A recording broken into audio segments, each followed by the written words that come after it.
Nekat, aksi maling di Medan bawa kabur mobil Brio saat dipanaskan di depan rumah.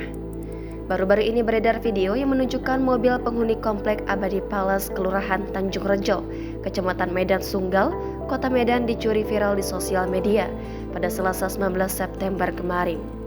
Saat kejadian, pemilik mobil sedang memanaskan mesin mobil.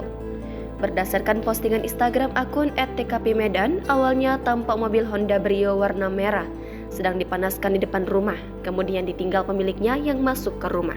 Kemudian tiba-tiba terlihat pelaku yang mengenakan baju hitam berjalan dan masuk ke mobil. Dalam sekejap, maling itu memundurkan mobil dan membawanya kabur. Tetangga korbannya melihat kejadian ini langsung berteriak minta tolong.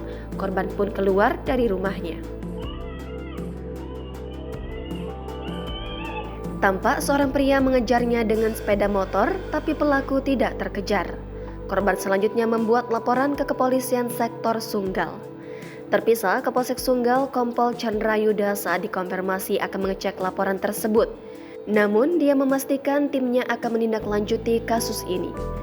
Kalau diproses ke kepolisian, pasti kita kerjakan, kata Chandra saat dihubungi Kompas.com pada Rabu 20 September 2023. Di sisi lain, Chandra juga mengimbau kepada warga untuk lebih mengutamakan langkah preventif untuk meminimalisir timbulnya tindakan kriminal. Edukasinya jangan parkir mobil ataupun menyalakan kendaraan bermotor lalu ditinggal. Kalau ditinggal begitu saja, ada satpamnya pasti bisa akan dicuri. Terlepaslah kejahatan tidak bisa dihilangkan, tapi diminimalisir bisa. Kalau tugas kepolisian cukup bukti cari tahu di mana pelakunya, pasti langsung ditangkap, katanya.